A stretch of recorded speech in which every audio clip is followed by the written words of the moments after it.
আসসালামু আলাইকুম। সবাইকে স্বাগত জানাচ্ছি নতুন একটি রেসিপি দেখার জন্য। আজকে আপনাদের সাথে শেয়ার করব ঘরে থাকা অল্প মশলায় চিকেন বিরিয়ানি রান্নার রেসিপি। চেষ্টা করেছি সহজভাবে ঘরে থাকা অল্প মশলায় সবচেয়ে বেশি মজা করে চিকেন বিরিয়ানি রান্নার রেসিপিটি আপনাদের সাথে শেয়ার করতে। আশা করি পুরো ভিডিওটি দেখবেন। রেসিপিটি আপনাদের কাছে সহজ এবং অবশ্যই ভালো লাগবে। চলুন দেখে নিই রান্নার পুরো প্রস্তুত প্রণালী। রান্নাটি করার জন্য আমি এখানে 1200 গ্রাম চিকেন নিয়েছি। টুকরোগুলো ঠিক এরকম করে আমি করে নিয়েছি। আপনাদের পছন্দ মতো ছোটো বড় করে টুকরোগুলো করতে পারেন।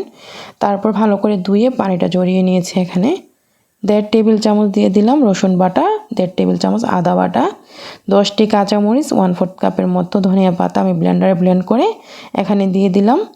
লবণ দিয়ে দিলাম পরিমাণ মতো, 1 টেবিল চামচ গরম মশলার গুঁড়ি, আধা টেবিল চামচ ধনিয়া গুঁড়ি, 3-4টি তেজপাতা ছোটো করে টুকরো করে দিয়ে দিলাম, 8-10টি এলাচ মুখটা একটু ফাটিয়ে তারপর দিলাম একটা স্টার মশলা, এভাবে ভেঙে দিচ্ছি।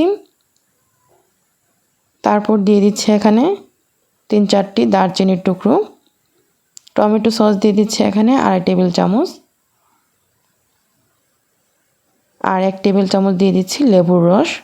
আমি টক দই আজকে দিচ্ছি না, টক দইয়ের পরিবর্তে এখানে লেবুর রসটা ব্যবহার করলাম। এখন এই সবগুলো মশলাকে ভালো করে চিকেনের সাথে মাখিয়ে নিতে হবে। উল্টিয়ে পাল্টিয়ে ভালো করে চিকেনের সাথে মাখিয়ে নিয়ে রেস্টে রেখে দিব আধা ঘন্টার জন্য। আধা ঘন্টা রেখে দিলে মশলাটা সুন্দরভাবে চিকেনের ভিতরে প্রবেশ করতে পারবে। তো এখন এভাবে আমি মাখিয়ে তারপর আধা ঘন্টার জন্য রেখে দিচ্ছি। আর আধা ঘন্টায় খুব সুন্দরভাবে চিকেনটা ম্যারিনেট হয়ে যাবে। আধা ঘন্টা পর আমাদের এখানে চিকেনটা সুন্দরভাবে কিন্তু ম্যারিনেট করা হয়ে গিয়েছে। এখন চলে যাচ্ছি রান্নায়। চুলায় একটা প্যান বসিয়ে দিয়েছি। প্যান গরম হয়ে যাওয়ার পর দিয়ে দিলাম এখানে 1/4 কাপের চেয়ে কিছুটা বেশি রান্নার তেল। তেল গরম হয়ে যাওয়ার পর দিয়ে দিচ্ছি এখানে 1 কাপ পেঁয়াজ কুচি। পেঁয়াজ কুচিটাকে ভেজে নিব বাদামি কালার হয়ে যাওয়া পর্যন্ত। চুলার আঁচটা ফুল আঁচে রেখে কিছুক্ষণ ভাজার পর যখন খুব সুন্দর একটা কালার চলে এসেছে ঠিক এরকম বাদামি রঙের, এখন দিয়ে দিব আমরা যে চিকেনটা ম্যারিনেট করে রেখেছিলাম পুরো চিকেনটা এখানে দিয়ে দিচ্ছি।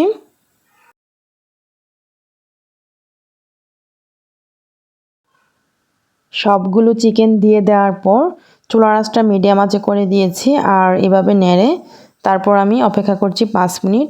মাঝে মাঝে কিন্তু অবশ্যই নেড়ে দিতে হবে, না হয় কিন্তু নিচে দিয়ে মশলাটা পুড়ে যাবে। তো এইভাবে 5 মিনিট রান্না করার পর মাংস থেকে যে এক্সট্রা পানিটা বের হয়ে গিয়েছে। এখন ঢাকনা দিয়ে চুলার আঁচটা মিডিয়াম আঁচে করে দিয়ে অপেক্ষা করছি প্রায় 5 থেকে 7 মিনিট। আর এই যে দেখুন 5 থেকে 7 মিনিট পর এই রান্নায় কিন্তু এক্সট্রা কোনো পানি দেওয়ার দরকার নেই। মাংস থেকে যে পানিটা বের হয়েছে এই পানিটা দিয়ে সুন্দরভাবে সিদ্ধ হয়ে যাবে। ঢাকনা দিয়ে ডেকে অপেক্ষা করছি ভালোভাবে সিদ্ধ হয়ে যাওয়া পর্যন্ত। প্রায় 15 মিনিট পর চুলার আঁচটা আমি মিডিয়াম থেকে কম আঁচে রেখেছিলাম। আর 15 মিনিট পর এই যে দেখুন সুন্দরভাবে কিন্তু মাংসটা সিদ্ধ হয়ে গিয়েছে। এর চেয়ে বেশি আর সিদ্ধ করা যাবে না। এই পর্যায়ে আমরা দিয়ে দিব পোলাওর চাল। আমি এখানে চিনি গুঁড়া পোলাওর চাল নিয়েছি মেজারমেন্ট কাপে 3 কাপ। চালটাকে ভালো করে ধুয়ে পানিটা আমি ঝরিয়ে নিয়েছিলাম। এখন আমি চালটা দেওয়ার পর এভাবে নেড়ে চেড়ে প্রায় 3 থেকে 4 মিনিট ভেজে নিব। চুলার আঁচটা এখন ফুল আঁচে করে দিয়েছি। চালটাকে যে একদম বেশি করে ভাজতে হবে এই রান্নায় তা না। তো আমি এভাবে 4 থেকে 5 মিনিট ভেজে নিয়েছি। এই যে দেখুন 4 থেকে 5 মিনিট ভাজার পর ঠিক এই পর্যায়ে এসেছে। এখন আমরা এখানে দিয়ে দিব ফুটন্ত গরম পানি। অবশ্যই এখানে গরম পানিটা দিতে হবে, ঠান্ডা পানি না দিয়ে গরম পানি দিলে কিন্তু ভালো হয়, ঝরঝরে হয়। তো আমি এখানে মেজারমেন্ট কাপে 6 কাপ পানি দিয়ে দিলাম। যেহেতু 3 কাপ পোলাওর চাল নিয়েছি তাই মেজারমেন্ট কাপ দিয়ে মেপে এখানে 6 কাপ পানি ব্যবহার করেছি। তারপর দিয়ে দিচ্ছি এখানে পরিমাণ মতো লবণ, দিয়ে দিব এখানে বিরিয়ানি মশলা।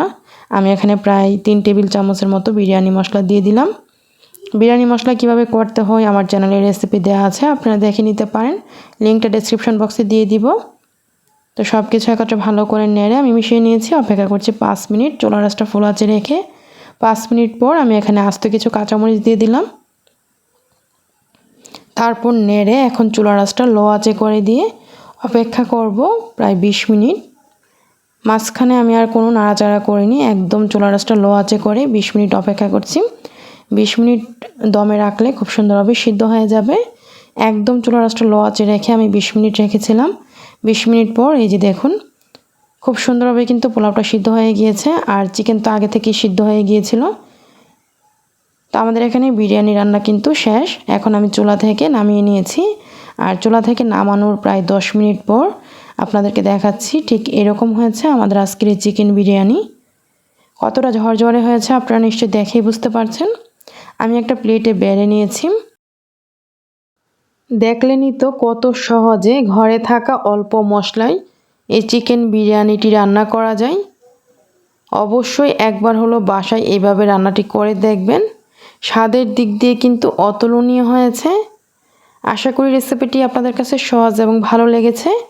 রেসিপিটি যদি ভালো লাগে লাইক, কমেন্ট, শেয়ার দিতে ভুলবেন না। আজকের এই রেসিপিটি দেখার জন্য আপনাদের সবাইকে অসংখ্য ধন্যবাদ। সবাই ভালো থাকবেন, আমার জন্য দোয়া করবেন।